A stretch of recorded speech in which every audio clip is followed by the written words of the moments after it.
We don't have the theme song because I'm broadcasting from my brother's apartment. What's up, everybody? It is WrestleZone Daily. I am Kevin Kellum. Yes, I am coming to you from my brother's apartment because the Wi-Fi is better than my apartment. We have a lot to talk about today on WrestleZone Daily on a Tuesday. Let me move the mic. I got to move my mic here. I am not alone. Enemy of fun, Robert DeFilis is with us. Robert, how bad is fun today, and how much are you an enemy of it?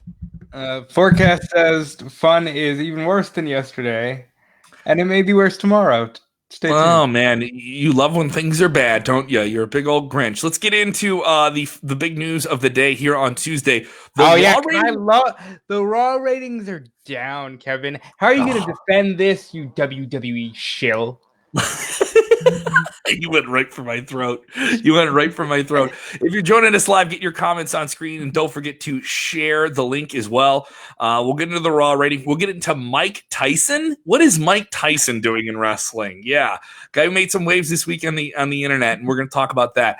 An independent wrestling show is going to be live in front of fans in the United States, and we'll tell you where that's going to be, even with the COVID-19 epidemic.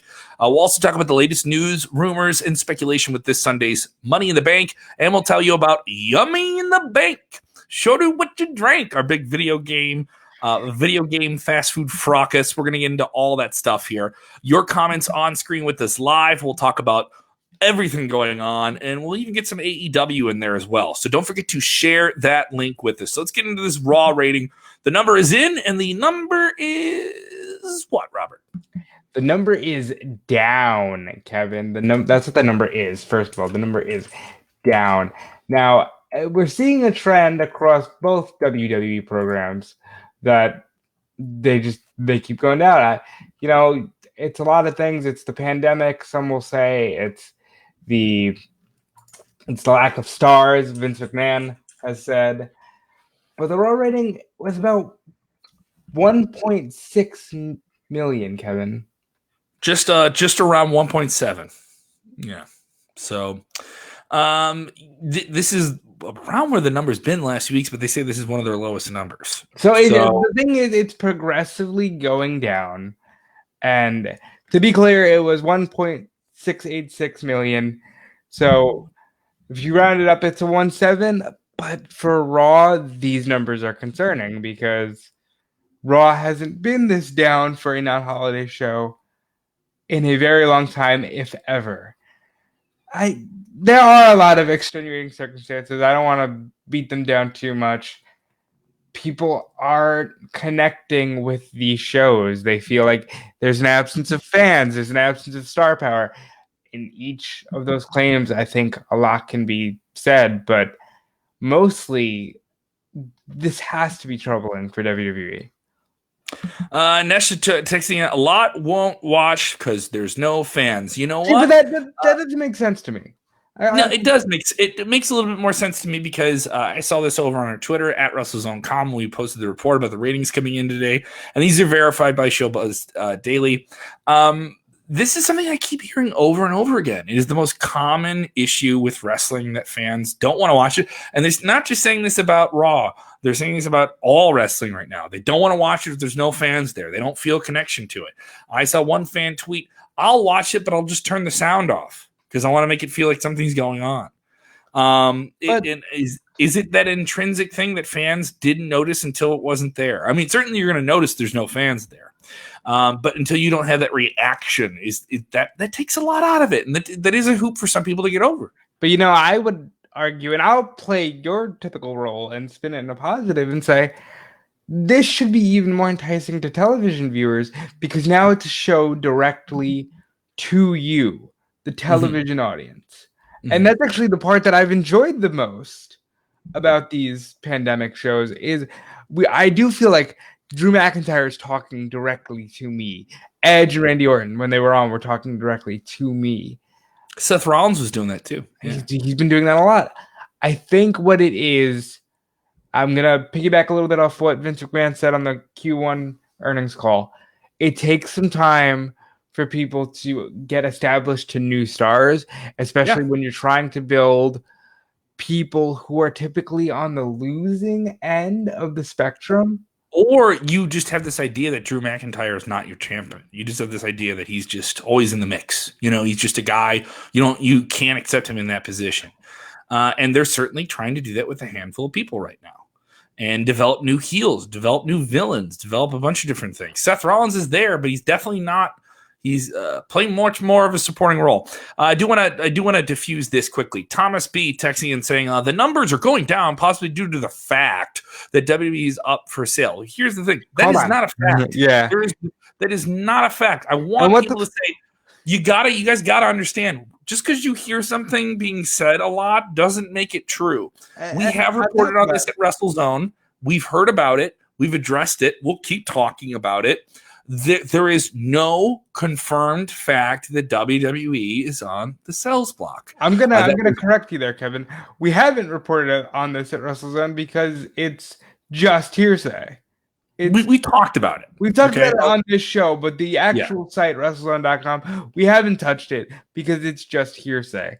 And plenty of other websites like that clickbait, though. Yeah, they had to take that bait, right? And listen, whatever works for them. But if you err on the side of credibility, then to take caution with things like that. I'm not saying it's never going to happen. I'm just saying we can't say that they're just up for sale. This is a good point that you hear by Sean Smith. He says, good look at WWE's Facebook views, Twitter views, YouTube, etc. Digitally, they're still a huge company. You can't admit that. I mean, with nobody else producing first-run content, you look at the digital stuff, WrestleMania, that social media number was huge. It was like, what, 13.8 million was the number? I get that they're trying to hype that, but at the end of the day, you can't run Raw on Twitter. You know what I mean? It was Raw week to week. I mean, that's great for a network show because you know what your subscribers are, and then you have a better idea how engaged you are with social, right? So there's some truth to that. But I agree. Here's the thing: this isn't a great number. I do think it is in transition. You are right. A lot of the big name guys weren't there, and they have a kind of fresh take on a champion as their top guy. And they've already trapped all over Zelina's. And I won't say they're flat out buried, but I will say they've lost a lot. Zelina's crew has already to make them a big threat. It's very well established that they are now the top heel guys that are gonna lay down for the champion. And I do want to take umbrage to the suggestion that you've made both last night and today that maybe people are looking at Drew McIntyre like a 1994 Bret Hart. Listen, Drew McIntyre should appeal across the board. He should. I'm not saying whether he is or not, but he should appeal across the board. He's a big dude. He's a good-looking dude, and he can wrestle his ass off. So I think Drew hasn't even scratched the surface yet of what Drew is going to do. And if he gets handed the bag for what's going on right now, I think that is very unfair. Well, someone's going to try and hand the bag around. But I think there is a project with him as champion. And I think that's why Seth Rollins is not getting that title this Sunday. I think that's why Drew McIntyre defeated Brock Lesnar clean at WrestleMania. And there's something to be said here with developing him as a fresh face as the champion. You guys can go listen to my coverage of Monday Night Raw right after the show. It is up now on the podcast feed. You can watch it here on Facebook or YouTube. If you're more of a YouTube person, go and subscribe to WrestleZone there. Give it a like and a subscribe. Podcast feed WrestleZone Radio. We just dropped an interview as well with Jon Moxley of AEW, talking about his new movie Cage Fighter. So a lot to get into there. We have some major interviews coming up over the next few days as well, featuring a big player in the Wednesday Night War and a former WWE World Champion. So stay tuned to that. Yeah, and it'll just pop up. So if you're one of the audio podcast subscribers, you won't get that. We're only putting it out on the audio feed.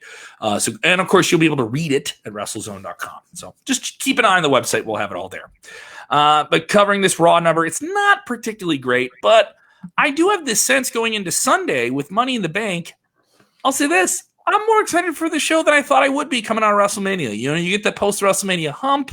You think, okay, WrestleMania, and there's that cyclical drop down, right? But the addition of the WWE headquarters and all these different things they've done to make this match that has kind of cemented its place with wrestling fans into something different, I'm on board. I'm intrigued. The billing of it being unique is working for me. And I do think it is the biggest selling point for this Sunday's pay-per-view, and I don't think anyone would contend that. I got a call from my brother, who is a lapsed fan, who is very intrigued by the concept of them doing the ladder match from WWE headquarters. I think that for me, it is the one thing I am most excited to see on Sunday. I not to say that any of the matches are particularly bad, but this is just going to be such a spectacle. And I really think one day, I'm not saying it'll be Sunday, obviously, but one day they're going to experiment with like a full feature length cinematic match. And you've got enough characters in this one. You got 12 people going for it at once. If we're in this position in January where they're still doing wrestling shows. Oh, the Royal Rumble's a movie. Yeah, the Royal Rumble becomes wacky races. It becomes the Royal Rumble becomes from one coast to the next, one big match on the road. It'll be the Rumble Road. We'll get Rumble Road. It'll be like Mad Max. Everyone's gonna fight in the desert. They're gonna have dune buggies. It's gonna be that's Rumble Road. Idea. Mad Max, WrestleMax, Rumble Road is gonna be the name of the show. Yeah, that will happen. I absolutely agree with it. I'm a fan of it here. People texting in No Orlando saying AJ Styles should be the favorite or Aleister Black to win. For the women, he says it could be Jax or Baszler. So, yes, we have a men and a women's match. AJ Styles added to the fray, returning on Monday Night Raw. What do you think of him in Money in the Bank match? So, there is nobody who should win this match more. If you're talking about just popping numbers and hyping up any of the big stars that you have, AJ Styles should win this briefcase. Because then the following night on Raw, you have the Money in the Bank winner, Edge, and Randy Orton. So you have a lot of players for the following Monday. Outside of that, I still like the chances of Baron Corbin because he's weaselly and will turn that whole climbing the corporate ladder thing into such a gimmick. On the women's side, I think it's all Nia Jax. Baszler doesn't need a briefcase. And I just to address the Aleister Black thing, because I see a lot of people going, how is it not Aleister Black? This is his moment. How dumb would he look carrying around a neon green and gold briefcase? Why does it have to be neon green? It can't be black? No, because WWE is insistent upon a neon green briefcase. I haven't seen anybody change the style of the briefcase in almost a decade now. So it appears that Brock Lesnar turned it into a boombox. That was awesome. And then they made him take it away after a week. I don't know why. It was the best thing I've ever seen. They could have made money on that boombox deal. So much money on boomboxes. I'm sure they still got a deal with JVC somewhere in Titan Towers. That's a deep cut. The JVC boombox cut. You want to go back to? They were a major sponsor of WWE back in the Attitude Era. The JVC boombox. Wow, that's a deep cut. Showing your years there, Robert. I am. Somebody thinks I'm AJ Styles apparently, and asked me if AJ said that all 12 people are going at once. Yes, this was announced on SmackDown that all 12 competitors will be going at once, and that the men and women's match will happen simultaneously. Which is crazy. This is not socially distant. No, it's not. But at the same time, it's all going on in one building. If you're doing that simultaneously, does that mean the matches, like, I want to see how this is going to be presented. Do the women start in the cafeteria and the men start in the lobby? I don't know. What are we doing here? Is it like a race? They've been doing some really crazy stuff with it, particularly with Lacey Evans. She's trying to sneak into the building. She's done pictures on social media with blueprints of the building. She's trying to do deliveries to get into the building through the like all these different. There's your wacky races, Kev. Like she literally said, trying to set up booby traps in WWE headquarters. First of all, I think she is doing a masterful Someone's job. going to be caught in a trap, dude. That is happening. There are going to be booby traps. Someone's going to get a net dropped on them. I know. I have this argument against because you want to fantasy book something in your mind and it doesn't happen, you get angry at them. But Daniel Bryan said something's going to happen with that dinosaur head in Vince McMahon's office, and I am all set for a giant dinosaur skull to be used as a weapon in a WWE match. Someone's going to be pinned to the ground with a giant dinosaur skull. I'm saying it right now. I hope they filmed segments of Vince McMahon's personal gym and he's working out and some fracas breaks out in the gym and he's just like, what is happening? Becky Lynch did an interview, and there was a big spoiler from that was potentially leaked out that she kind of just spit out there. And you had AJ Styles and other people mention this on Raw about, hey, man, don't make me. I'll go as far as I can. Somebody gets thrown off that building. So that was something that was said, like that was just put out there. And that ring is on top of a building. So now you're teasing someone being thrown off of a building. So yeah, dude, there is so many ridiculous things. Who gets thrown off the building?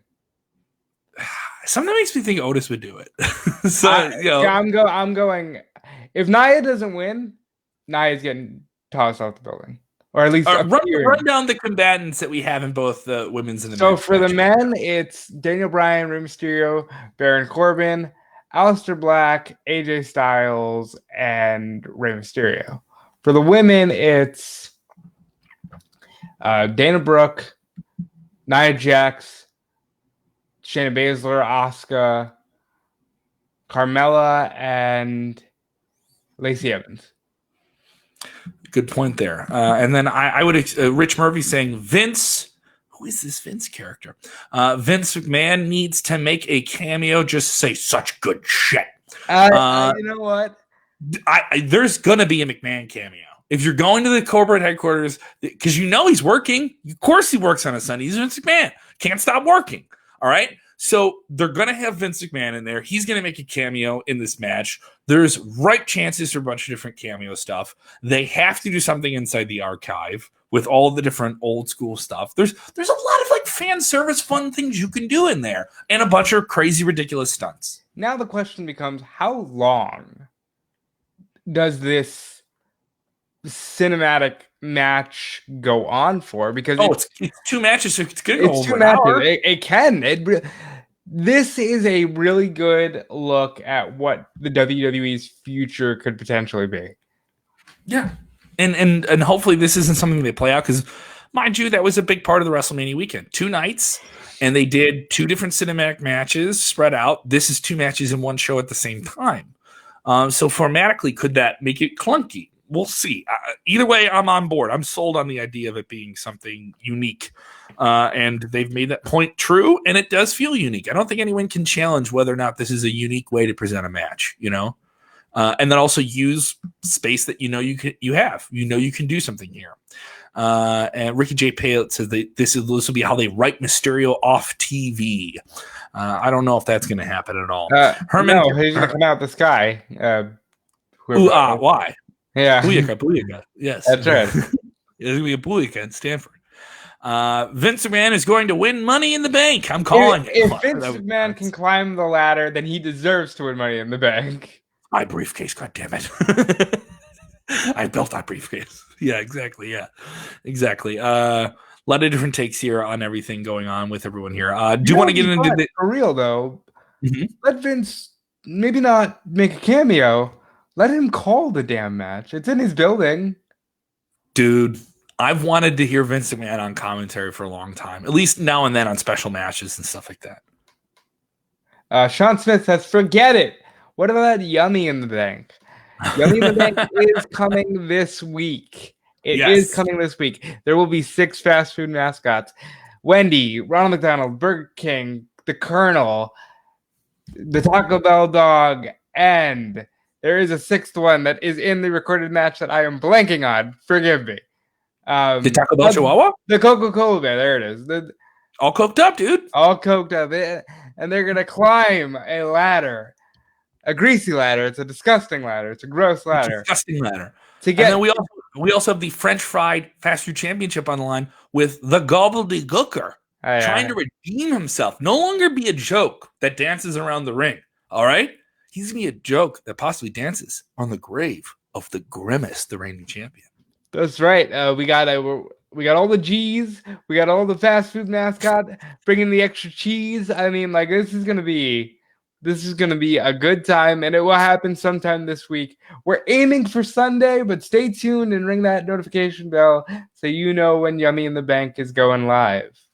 Exactly. We're likely doing that on Sunday. Could change to Saturday. We're trying to figure out all the family Mother's Day stuff. So we're just being open about that, guys.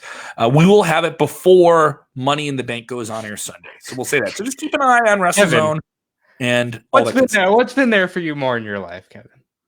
What do you think? Your mother or wrestling and fast food? Answer honestly, Kevin. Kevin, your mother doesn't watch the show. What's been there for you more? Come on. It's a three-way race, buddy. Because my mom bought all the wrestling stuff. And the fast food. So, you know. Supply chain, baby. That's right. You're pretty ridiculous. Somebody better call your mama. Literally. You better call your mama. Okay? You better call your mom. You better. And as John Moxley said, call your grandmother, too. Call your grandmother. What are you yelling at the camera? All right, let's get into this story that's been developing today. Wow, what an interesting story. Interesting to say the least. Maybe not the biggest story in wrestling, but certainly something that could become very, very big. Iron Mike Tyson has been one of the biggest pay-per-view darlings of the last quarter century, a huge superstar in the world of boxing, and of course he's parlayed this into a pop culture career. Despite controversy, a big documentary series in the eyes of many, many people cleared his name for different transgressions and criminal accusations and so forth. And then the guy was featured in movies and all these different things. He's 53, hasn't boxed professionally since 2005. Still has a pretty strong record, 26-2. But of course, we've seen him as wrestling fans in WWE. He's a WWE Hall of Famer. He knocked out Chris Jericho on Monday Night Raw and was famously involved in the angle that helped WWE turn the tide in the Monday Night Wars leading into WrestleMania 14, where he knocked out HBK as the special enforcer that was behind Stone Cold Steve Austin here. So Mike Tyson is rumored, speculated, the pot is being stirred about him getting into a wrestling ring for a quote-unquote exhibition, but it's not in WWE. And the people that are stirring the pot and have the spoon directly in their hand are Court Bauer and MLW. MLW put it out there saying that Mike Tyson could do some really big things and they could raise some money if he was to get in the ring. And then this led to a couple of other MLW wrestling talents of notable name, Low Key and David Hart Smith, saying that they want their shot at Iron Mike. Add this to the fact that Iron Mike went viral this past week with a video showing him working out with a trainer. A lot of boxers continue to do boxing training after their days in the ring are done, just to, stay in shape. Iron Mike, 53, but he's doing the boxing training, working hands, and he still got the speed. Still looked real good. People sharing that clip. Look at Iron Mike. He looks like he still got it at 53. Still looked great. He had some extra weight on him, but the hands are still there and still had that vicious speed. So does this mean anything at all? I mean, there's a lot of dots. We can't see a clear line, but obviously maybe you just want to draw the lines together and say Mike Tyson's coming back. It gets a little bit more interesting, Robert, as MLW recently announced that they will have their pay-per-view content distributed by DirecTV. I love MLW, first of all. First and foremost, I think it's a phenomenal promotion that has its finger on the pulse of a lot of things. I cannot say enough good things about Major League Wrestling. They're fantastic. You spent far too much time building that up. If Mike Tyson... Enemy of fun, Robert DeFelice. And I'm sorry. I have to go back to turning heel on fun. If Mike Tyson for 5 seconds was to say, I think I'd like to do that, he would have a phone call from Paul Levesque so fast that said, sure. there would be a couple hate pals, but hey, Mike, Mike, how's it going, Mike? Hey, Mike. I heard that you want to get in the ring. Guess what? I've got an opening. How about me and you at SummerSlam? And there goes that. Mike Tyson isn't getting in the ring for a wrestling promotion that isn't WWE, nor should he. But like, I don't know. I like the idea. I love MLW. It's not happening. People chiming in here. Michael and Davis saying, no matter what the age he is, I would hate to get knocked out by Tyson. Yeah, if you get in the ring with him, and you're an Elvis, and those hands can still move, man. I don't doubt that he can get in the ring with me and bite one of my ears off. Faithful fan of the show, Matt Pessold. I am hurt. I am wounded by your. Can you repeat that? What I didn't catch it. You're wounded? Yes, Kevin. Are you wounded? I'm hurt and wounded from.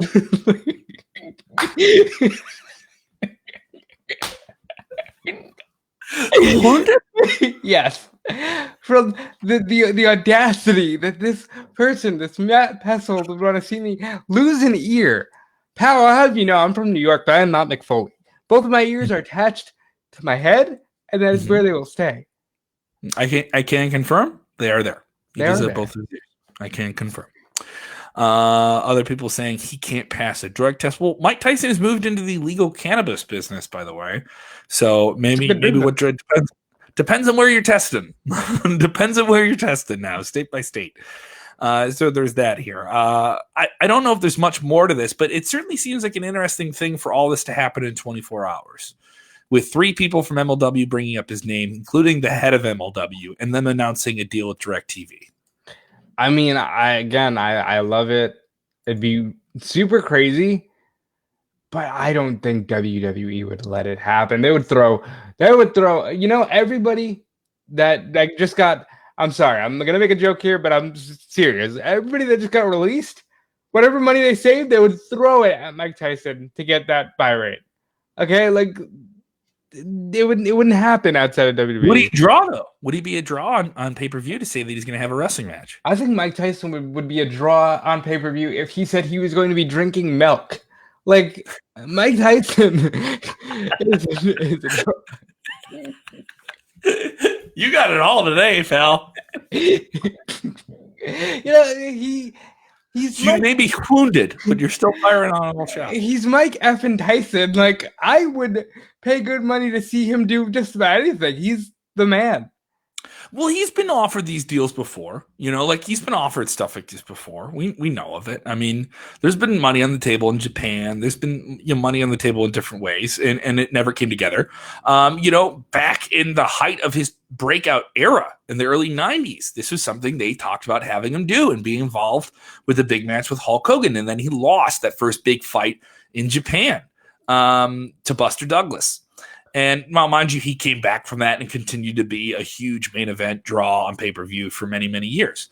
And so, this isn't the first time something like this has happened, but to do it now at 53, is it just like, hey, you're late in the game? When else are you going to do something like this again? Does it make it more of a possibility than possibly before when he was in the throes of, his fighting career? I think it would have to be the right guy. Mike would have to feel it. And I think there'd have to be a crowd there. Let's be clear. This isn't happening in the time of COVID. There would have to be a big audience there. He would be something special, I think, if you started to get live crowds back at some point in the next year, and you could say, we're going to have Mike Tyson in the ring, in a ring for any wrestling promotion. Yeah, let's just hypothetically say it's WWE.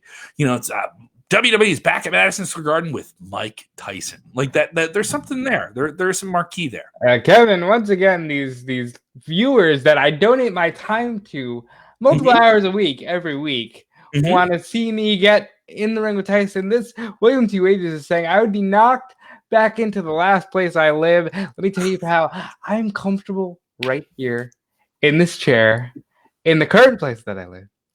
And nothing is going to knock me back into the last episode. Become the next Don King I'd listen to. But get in the ring with Tyson. Other people saying he would eat his children. Yes, that is an He would eat infamous my thing that children. Mike Tyson said. Mike, you would eat my children. What is this? What is wrong with you people? You want to just see me get hurt? Yeah, they wish pain upon you. You're a heel. That's what you get, Robert. That's what you get for being a heel. A lot of different people saying Tyson at WrestleMania. You got to save him for WrestleMania. You can't have something like Tyson versus Tyson. Screw it. Mike Tyson, Tyson Fury. Let's go. WrestleMania. You can't see that in a boxing ring. Tag team match. Well, that was the original concept of, and WWE's had big stuff with boxing. I think the biggest outside of the Tyson thing was Floyd Mayweather versus Big Show, which was a pure spectacle.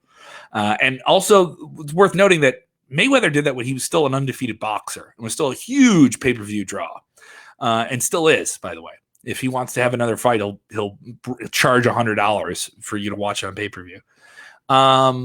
So the original concept of that was Mayweather and Big Show versus Oscar De La Hoya and Rey Mysterio, and they couldn't get De La Hoya and Mysterio to settle down. And then I believe Mysterio was hurt, got injured or something before they could actually do it. The actual was supposed to be Mayweather and Mysterio in terms of like, yes, they're both small, and then Ray would have Batista backing him because Floyd Mayweather brings back the Big Show.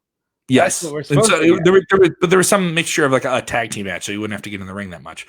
But I mean, give it to Floyd; he was in there a whole lot, took a lot of punishment in that match, and won. And they did a bunch of shenanigans to get him through it.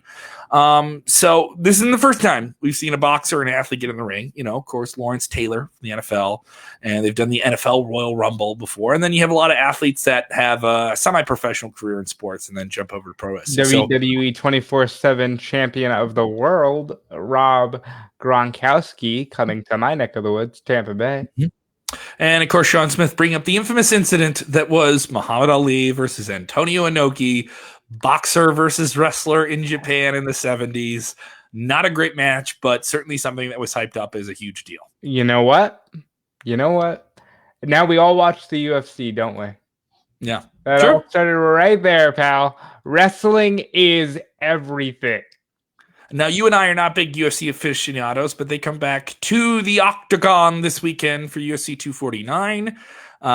They're doing this with all the isolated expectations and permits and different things in Florida, not too far from where you are. What is the feeling locally with UFC coming back? Obviously, they're not going to have fans there, but they have a lot of precautions. They've announced it. They said that here are the setups. Here's how many people are going to be in quarantine before and after the fight. How do you think they're handling this? Because they've been very aggressive. They were trying to do it on their own island. That's not out of the question yet. Dana White is very big on Fight Island, let me tell you. Governor Ron DeSantis is a great man. He's a man that is great, and he says he wants to invest in Florida, and he's doing that by having combat sports in WWE, and I guess they're doing it as safely as they can. I don't want to knock them too much, but this is bonkers, is it not? Like, it's one thing to work. Listen, it's one thing to work a fight, right? It's another thing entirely to go, I'm going to punch you in the face, and you're going to get cut open. And there's a lot of people that said that's why wrestling was able to keep going, is because it's a performance. And that's how they've been able to work around this and not have your thing is with those fights, they're going to have commission people there. You know, you're going to have a lot more technical people on guard. You're going to have judges. You're going to have referees. How crazy is the vibe? You talk about vibes of wrestling. UFC just becomes barbaric without an audience. It's just two dudes in a cage with nobody just beating the crap out of each other. Yeah. But then other people say, how did WWE get away with this? That's a whole other story. We've covered it a little bit in detail, but we'll get into this. More wrestling changes in the age of COVID-19 as the very faithful scientists and medical professionals of the world work on a vaccine and different treatments. A lot of different states are opening up across the United States. Some people think, well, when can you do live events? It changes state by state. There's a lot of places in the country where it's not going to happen at all. You're not going to be able to see these things. But some states are pitching for it. I've talked on our last episode of WrestleZone Daily following Monday Night Raw. You guys go check it out, the podcast feed on Facebook and YouTube, that Oklahoma has actively thrown their hat in the idea of luring MMA and pro wrestling events first, with the possibility of then getting other big marquee sports events to be there when they can't be opened up in other areas. So there's Oklahoma now trying to do that. Let me some Jim Ross influence there. Put some sauce on it. But joking aside, Indiana has reported a smaller amount in comparison to nearby Illinois, where I am in terms of COVID cases. We're pretty aggressive here in the state of Illinois. They just announced the Restore Illinois plan, which basically would lock out any idea of live events or concerts until a vaccine has been discovered and implemented. But Indiana is a little bit different, Robert, and one very noteworthy independent wrestling organization that is tied to a lot of different big-name superstars of the past that have made their name now on television. IWA Mid-South is looking to have a live event in Indiana despite the pandemic. Tell me about IWA Mid-South. I'm going to read this verbatim from the IWA Mid-South Instagram account. This was posted yesterday.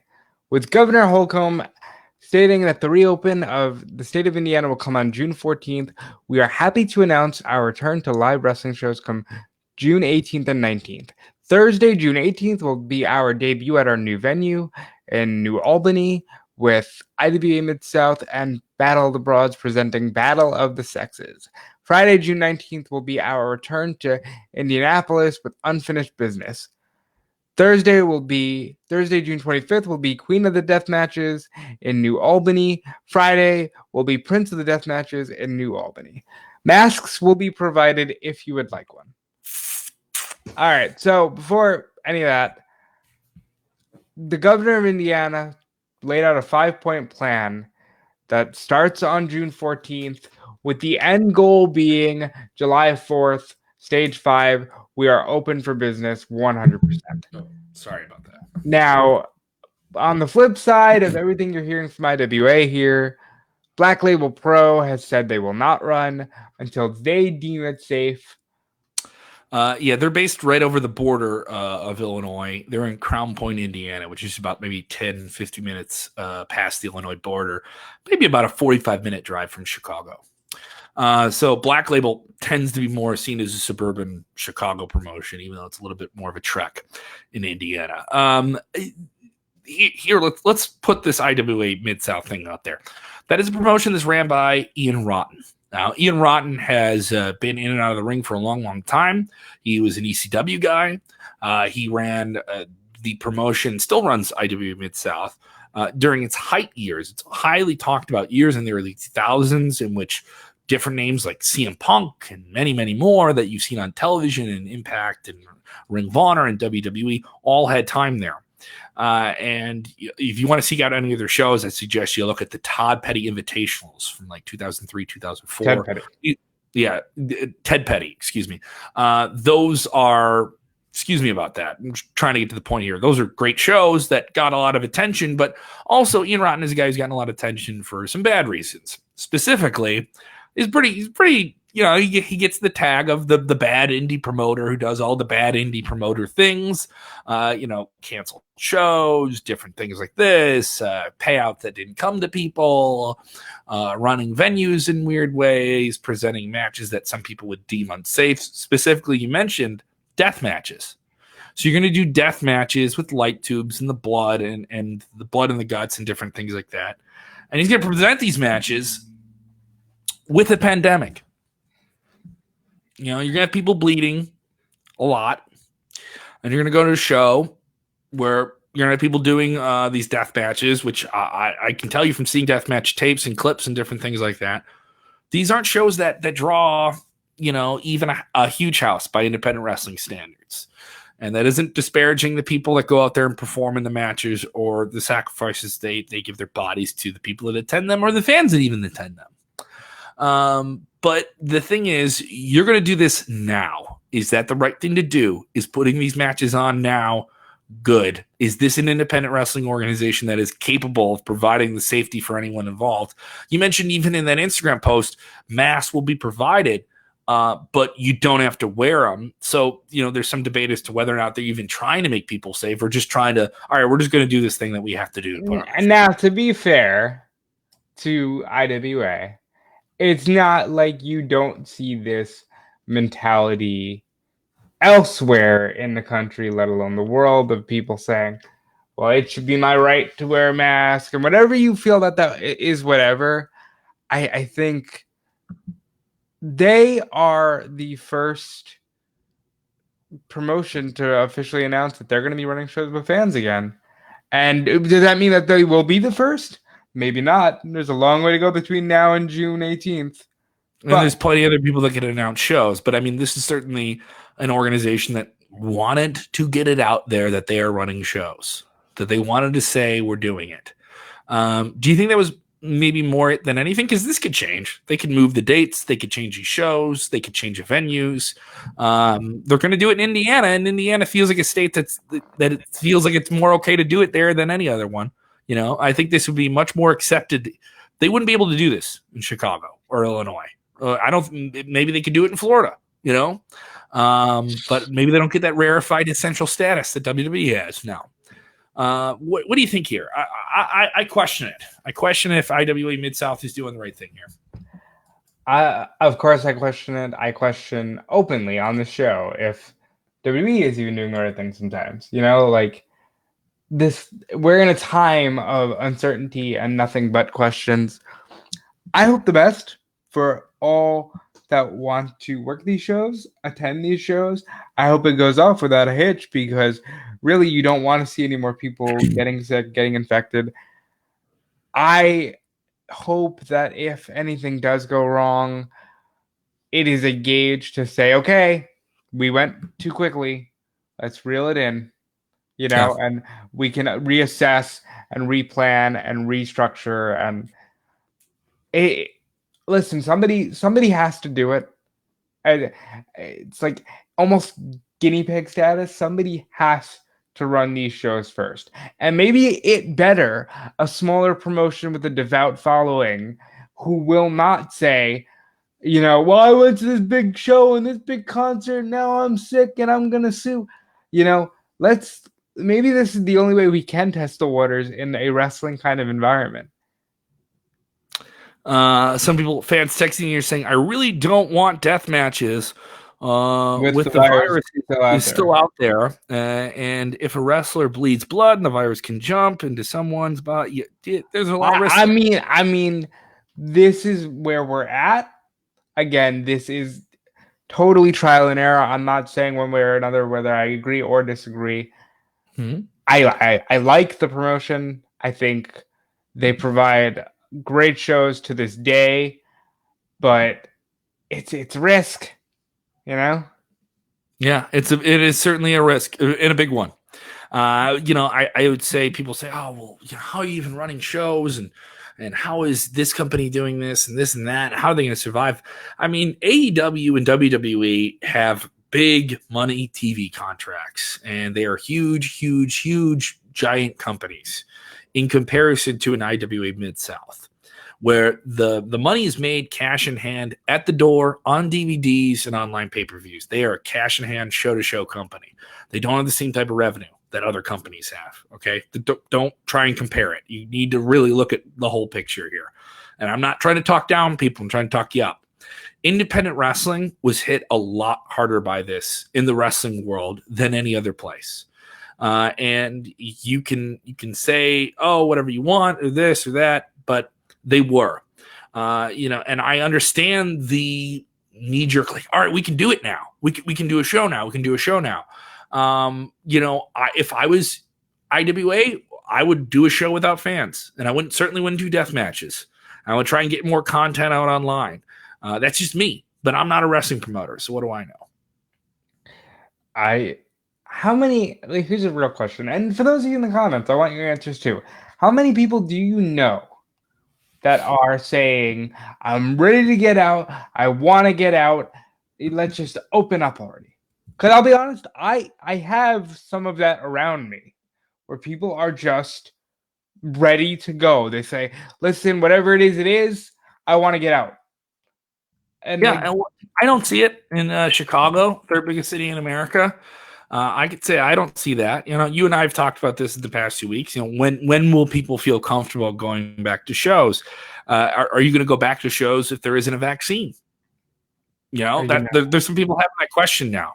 If a vaccine is in sight, if it's possible, if it seems more likely, or there's some type of treatment here, some people are saying, yeah, if I think there's a vaccine out there, I'll take the risk. I've seen some people say that, but not everyone's going to have the same answer. And not everyone's going to agree on the same thing here. And not every part of the country is going to agree with the idea of having these events, concerts, live shows. So the Restore Illinois plan came out, and there's a lot of big independent wrestling in Illinois, specifically Chicago. AAW is here. Freelance Pro Wrestling is here. And, of course, Black Label Pro right over the border in Indiana. I mentioned them. They have the Restore Illinois plan, which likely basically says you're not having anything with more than 10 or 50 people at it until we get to stage 4 of the plan, which could be over a year, maybe even a year away. That's wild. That's based on if we get a vaccine or a very viable treatment. Now, I know that in New York, they have pushed. In New York's the worst hit city in the United States, so I don't see any wrestling there for a very, very long time. So, that tampers with New Japan running in the Garden. That's likely not happening. Oh, that show's not happening. They haven't canceled it, but I'm telling you right now, I don't see New Japan running the Garden in August. No way. It's insane. It really is, because on the one hand, there is a part of you that could say WWE is running, AEW is running, it's business as usual as much as can be. But when you dive into like the other part of this, we might not see localized wrestling with an audience for over a year if this IWA thing doesn't go right. Or on the flip side of that, does everybody flock to Indiana? Does everybody flock to Oklahoma? Does everybody flock to Florida? These states that'll open up and say, hey, yeah, you can run a show here. I know we have some fans that listen to the show and watch the show in Missouri, hours south of where I am. And that is the state that says they want concerts. They want concert business. And with precautions or whatever else they want to imply on those type of events. If you want concerts, you basically want wrestling. And there could be a possibility there. We've heard that Florida certainly wants live fans back. You and I reported on this last week. Florida wants live fans back by June, July as well. So while we're talking about IWA and IWA Mid-South, there's a realization that a week after that, the Prince of the Deathmatch show, WWE could have Raw live with people. We don't know, and it's a scary time for all, but I also think we're entering that stage now where we have to start poking at what moving forward looks like. Yeah, it's just a very crazy time, man, and we're not claiming to be scientists, but we're guys that cover wrestling, and we know you guys are asking these questions, so we wanted to get into it. We will return tomorrow after AEW Dynamite, which will feature Matt Hardy's in-ring debut on TNT. Are you looking forward to that, Robert? I am, but you'll be watching NXT, and I gotta tell you, that looks like a big one. The debut of Karrion Kross and Scarlett. The NXT Women's Championship on the line as Charlotte Flair takes on Io Shirai. And Velveteen Dream goes for the gold as he looks to turn Adam Cole's life into a nightmare and get that big gold championship away from him. If Dream wins, what are the odds we see the Undisputed Era on Raw or SmackDown next week? It's very, very, very distinct possibility there. That's not a bad prediction. Both shows had hot hands tomorrow with AEW and NXT. So no matter what you're watching, join us afterwards right here live on Facebook.